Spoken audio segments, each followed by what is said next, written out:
the $4 box that handles 20 household pests. The roach you saw last night in your kitchen is not alone. Behind your refrigerator, inside your walls, there are dozens more you haven't seen. A store-bought spray kills the ones that walk into the open. It does nothing for the rest. But there's a plain white powder sitting on the laundry aisle of almost every hardware store and supermarket in the country. It costs a few dollars for a box that lasts a long time, and it's been used as a household pesticide since before most of us were born. That powder is borax, sodium tetraborate, a naturally occurring mineral mined from dry lake beds in places like Death Valley since the 1880s, and sold under the 20 Mule Team name since 1891.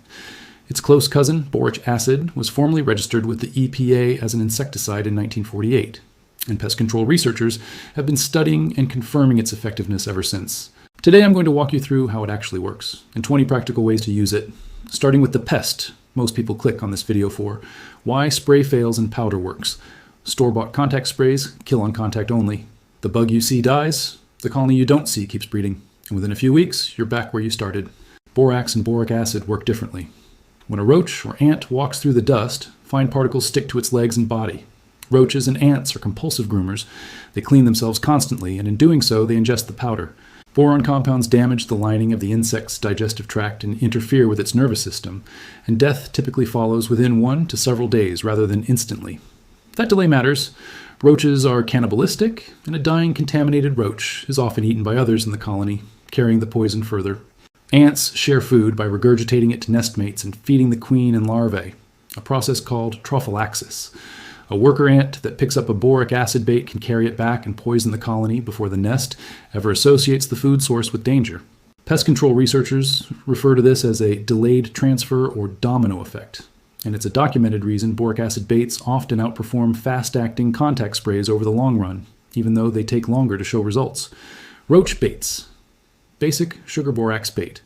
Mix equal parts borax and white sugar in a dry container. Place small piles on pieces of cardboard behind the refrigerator, behind the stove, under the sink, in cabinet corners, and along baseboards. Leave them undisturbed for about 2 weeks, so the roaches carry the bait back to the nest. Cocoa flour balls for heavier infestations. Combine half a cup of borax, half a cup of flour, and a tablespoon of cocoa powder. Cocoa is a stronger attractant for roaches than sugar alone, and it darkens the mixture, so it's less visible in corners. Add a few drops of water, roll into marble-sized balls, and let them air dry overnight. Tuck them into hard-to-reach spots, behind stove vents, near appliance motors, under vanities, near water heaters. Boric acid honey paste. Combine 1 tablespoon of borax with about half a tablespoon of honey and enough warm water to form a thick paste. Spread small dabs on jar lids and place them under appliances. The added moisture keeps the bait attractive longer than a dry mixture, which tends to dry out and stop drawing roaches within a few days. Pest control literature backs this general approach. Multiple studies comparing boric acid treatments to conventional sprays have found that a single well-placed boric acid application can suppress roach populations for a year or more, while spray treatments often require repeat visits. Ant baits. Ants aren't easily fooled by a single dead scout near a food source. Colonies communicate through pheromone trails and can route around a spot that seems dangerous. That's part of why plastic bait stations sometimes stop working after a while. The colony adapts. A slow-acting bait avoids that problem because the ant doesn't die where it fed. Sweet bait for sugar-seeking ants. Dissolve about 1 teaspoon of borax and half a cup of sugar in a cup of warm water.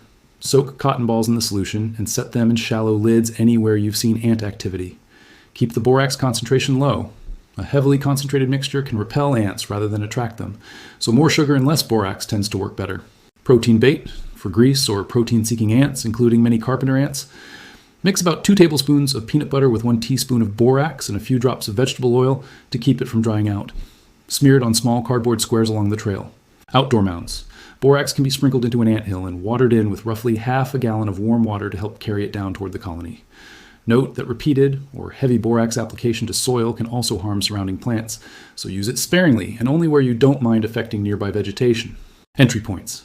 Wipe down an ant trail at a door or window with a diluted vinegar solution to disrupt the pheromone trail, then dust a thin line of dry borax across the entry point. Fleas. Adult. Fleas you see on a pet represent only a small fraction of an infestation.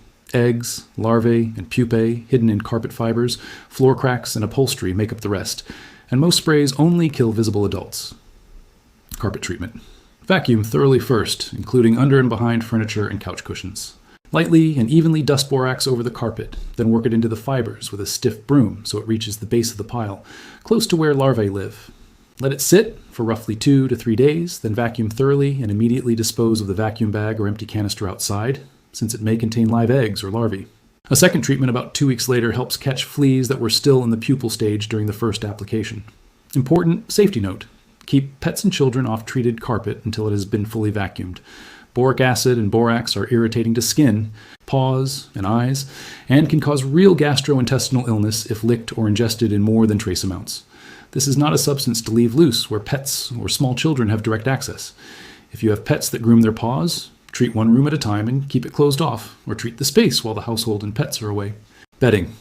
Add about a quarter cup of borax to a normal detergent load when washing pet bedding in hot water, rather than applying powder directly to fabric a pet will sleep on. Hard floors, dust borax into floor seams and cracks, where flea eggs and debris often collect, and sweep it into the gaps. Outdoor areas.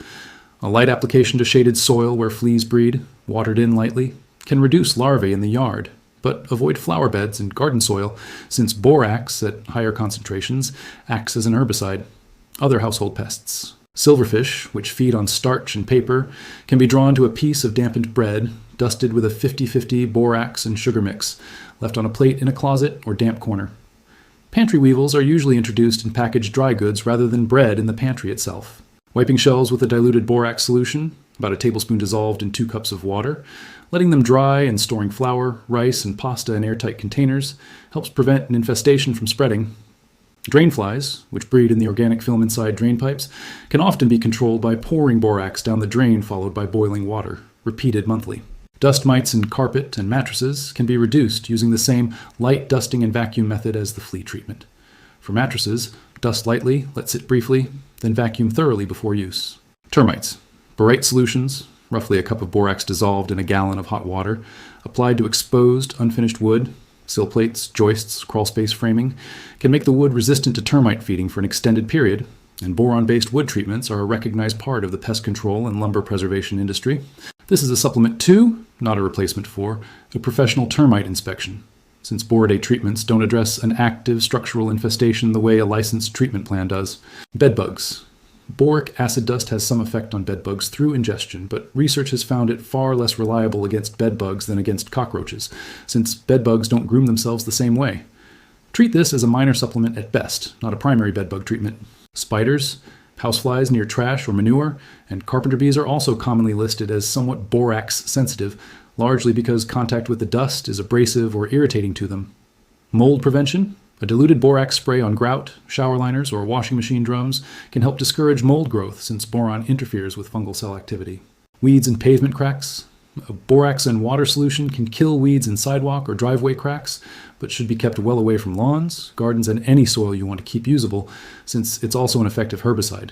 Grain storage.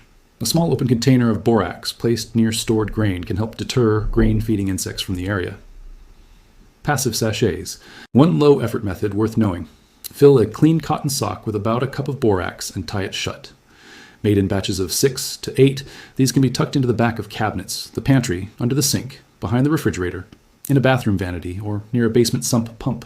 The fabric lets a small amount of dust release gradually, and insects that cross it pick up enough to affect them over time. Sachets are generally good for many months before they need replacing, and the whole approach costs very little to set up. The bottom line. Borax and boric acid are inexpensive, EPA-registered, well-studied tools that have been part of household pest control for well over a century. Not a secret, just an old and unglamorous one next to modern branded sprays. They work best against pests that groom themselves, particularly cockroaches and ants, and are less effective on pests like bedbugs. They are genuinely toxic if ingested in more than trace amounts, so they need to be kept away from pets and small children, used in enclosed or hidden spots rather than open surfaces, and never near food contact areas. Used carefully, a few dollars worth of powder can meaningfully cut down on multiple common pests without a chemical spray. But for a serious, active infestation, especially termites or bedbugs, pairing this with advice from your local agricultural extension office or a licensed pest control professional will get better results than borax alone.